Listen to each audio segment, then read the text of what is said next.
Anyone who has ever been in a relationship with a malignant narcissist or otherwise manipulative, toxic person is well acquainted with how they use language differently. The phrases that most people use in everyday conversations bear a far different meaning in the context of an abusive relationship with a narcissist. As Carrie Barron MD notes, current thought challenges the notion that narcissists secretly suffer from low self-esteem or insecurity, or that they suffer as much as we thought in the ways that we thought. Recent findings indicate they take pleasure in successful manipulations. Putting down unsuspecting, soft-hearted souls in their midst is a sport. They truly believe in their superiority even if objective evidence does not back it up. When you're dealing with an empathy-deficient individual with a high sense of entitlement and a sadistic need to bring others down, conversations become crazy-making minefields meant to psychologically terrorize and divert you. In fact, to decode a narcissist's language requires listening more to their actions than their words. When a narcissist's words are translated into their actual meaning, the results are frankly disturbing. Here are 12 common phrases narcissists use and what they actually mean. The first, I love you. Translation, I love owning you. I love controlling you. I love using you. It feels so good to love bomb you, to sweet talk you, to pull you in, and to discard you whenever I please. When I flatter you, I can have anything I want. You trust me. You open up so easily, even after you've already been mistreated. Once you're hooked and invested, I'll pull the rug beneath your feet just to watch you fall. Second, I am sorry you feel that way. Translation, sorry, not sorry. Let's get this argument over with already, so I can continue my abusive behavior in peace. I am not sorry that I did what I did, I am sorry I got caught. I am sorry you're calling me out. I am sorry that I am being held accountable. I am sorry you have the emotions that you do. To me, they're not valid because I am entitled to have everything I want regardless of how you feel about it.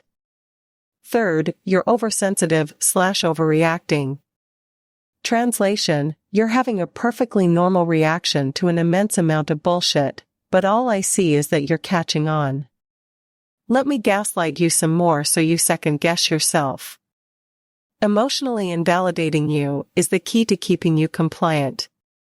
So long as you don't trust yourself, you'll work that much harder to rationalize, minimize, and deny my abuse. While you're working so hard to please me, I am reaping all the benefits without any consequences for my behavior. Fourth, you're crazy. Translation, I am a master of creating chaos to provoke you. I love it when you react. That way, I can point the finger and say you're the crazy one. After all, no one would listen to what you say about me if they thought you were just bitter or unstable.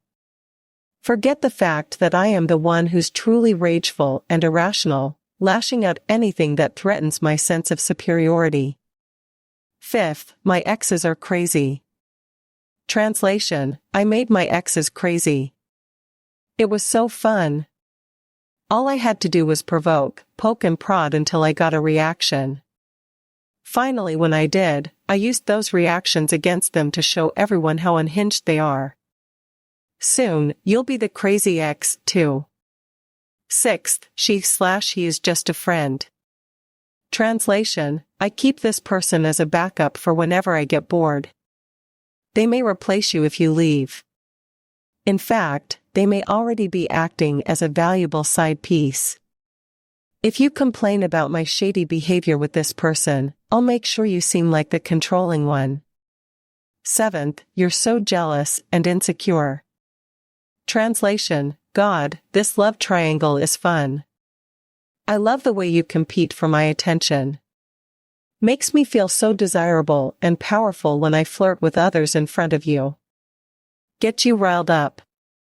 It's especially entertaining to manufacture insecurities in you by pointing out flaws that don't exist or to pick at the wounds that already do. The more diminished you feel, the less likely you'll try to escape my grasp. The truth is, everything you suspect about my flirtations and affairs is grounded in reality. But let me remind you, I am entitled to everything. That includes the attention of other romantic prospects.